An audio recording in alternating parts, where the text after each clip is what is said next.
If I woke up tomorrow at 55 years old, 30 pounds overweight, tired, out of shape, my blood pressure was creeping up, my blood sugar was heading in the wrong direction, and I looked in the mirror and I thought, how in the world did I get here? Here's exactly what I would do. And let me tell you what I would not do. I wouldn't start some 30-day detox. I wouldn't order 12 supplements off the internet. I wouldn't starve myself. And I definitely wouldn't accept that this is just what happens when you get older and you get age. Because I'm going to tell you something you may not like hearing. Decline is a decision. Now, before you get mad, listen. I'm saying you choose every disease. I'm not saying you choose every injury. I'm not saying hormones don't change. They do, believe me.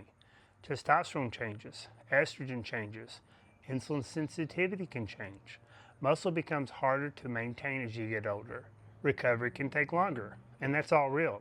But here's where I have a problem. Somewhere around 50, people start using age as a permission to quit. And we quit lifting, we quit paying attention to what we eat, we sit all day long, we stay up too late, we drink too much alcohol, we gain 20 or 30 pounds, and then we say, well, I'm just getting older. Well, no, you're not. You're not just getting older. Your daily decisions are catching up with you. I'm Kevin Davis. I'm a physician assistant. I've been practicing medicine for around 30 years in family practice. And I created Second Half Strong because I believe your strongest years do not have to be behind you. So if I woke up tomorrow 30 pounds overweight in my 50s or 60s, this is what I would do. Here's 6 things. Number 1, I would start lifting weights. Not next month, not when I lose 10 pounds, not when I get in better shape. I would start now. Because one of the biggest mistakes I see people make after 50 is obsessing over losing weight rather than they should be able to maintain and build muscle. Listen to me. Muscle is not just looking good at the beach. Muscle is metabolic armor. It helps manage glucose. It improves insulin sensitivity. It protects your joints. It supports your bones. It helps maintain independence. And it may be one of the biggest differences between being 75 years old and living your life or being 75 years old and needing someone else to live it for you. And here's what happens as we age. We become more resistant to building muscle. The signal doesn't work as efficiently as it did when we were 25. So what do most people do? They give their body less of a signal. They stop lifting. That's backwards. You don't need less strength training as you age. You need to become more intentional about it. If you've never lifted weights, I don't really care. Start doing something. Machines, dumbbells, resistant bands, even body weight workouts. Get some help if you need it, but stop waiting until you feel comfortable. Doing hard things is uncomfortable. That's the point. You don't need a perfect program. You need to break the seal. Start lifting. Number 2, I would prioritize protein in real food. And here's what most people do when they want to lose 30 pounds. They say to themselves, I just need to eat less. So they skip breakfast. They eat a little salad for lunch. They're starving by 5 o'clock. And by 8 o'clock, they're standing in the kitchen eating cookies, chips, and anything else they can find in their cupboards. Then they blame themselves for not having enough willpower or discipline. You don't just have a discipline problem. You have a design problem. I would build my meals around protein, eggs, beef, chicken, turkey, fish, Greek yogurt, cottage cheese, real food, and I would spread that protein throughout the day. For most people, I want a significant amount of protein source at every meal, not 6 grams at breakfast, 10 grams at lunch, and then trying to eat an entire cow at dinner to catch up. Spread it out over all the meals. Give your body the amino acids it needs to maintain and build muscle. And while we're talking about food, I would drastically reduce sugar and ultra-processed foods. Here's my simple rule. Eat more food that grew from the ground or could be picked from a tree or had a mom and dad. That doesn't mean you can never eat a cookie. Trust me, I eat cookies. They're my weak spot.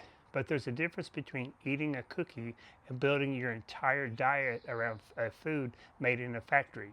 Protein first, the whole foods most of the time. Stop making nutrition more complicated than it needs to be. Number 3, I would move all day long. And I want you to understand something.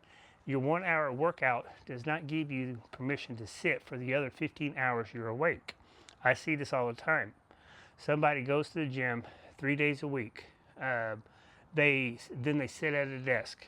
They sit in a car, sit on the couch, and wonder why their metabolic health isn't improving.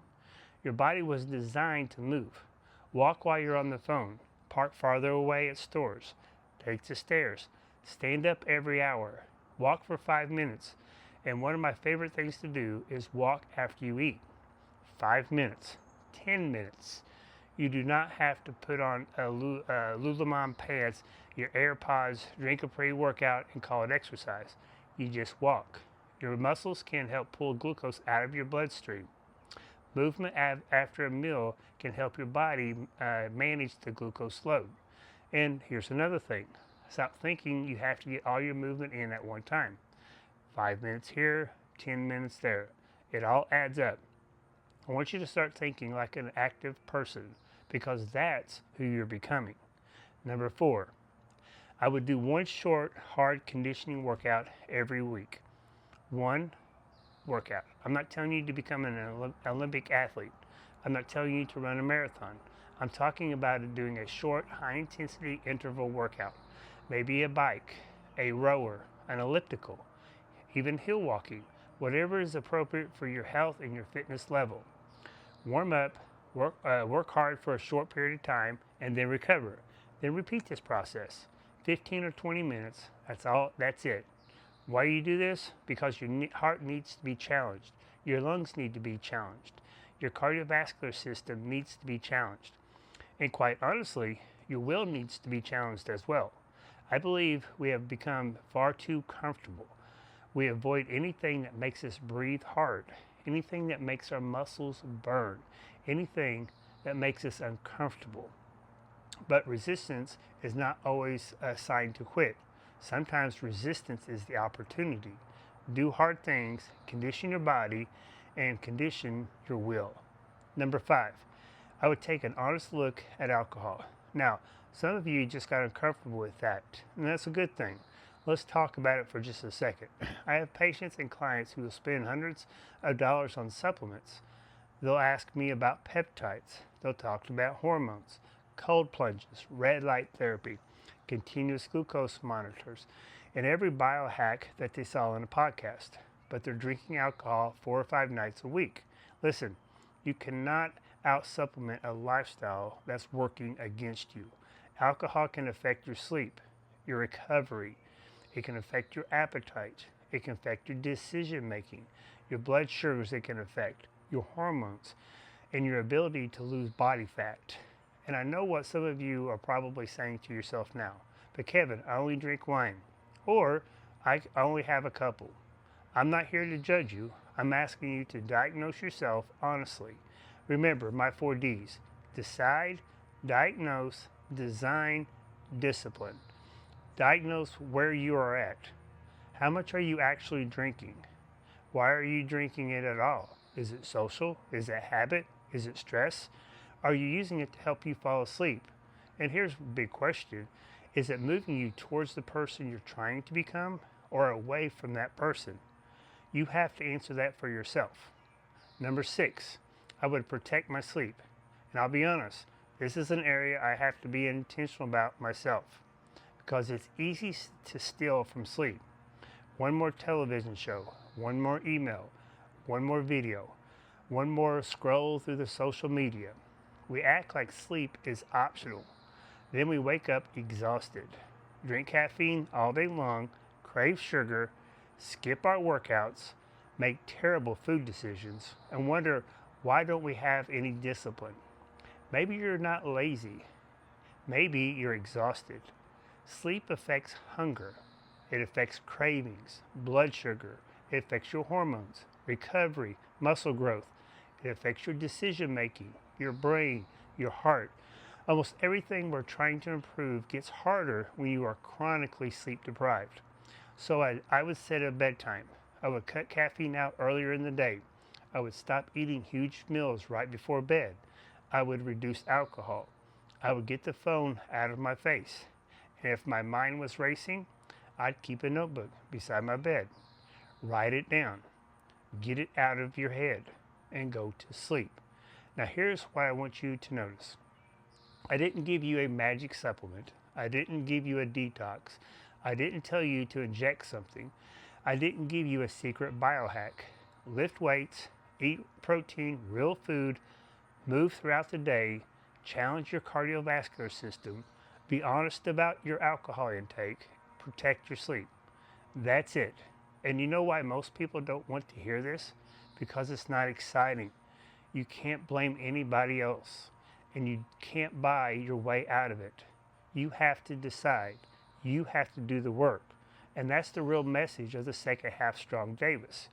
Your first half may explain where you are at. Your genetics matter. Your hormones, they matter. Your injuries matter.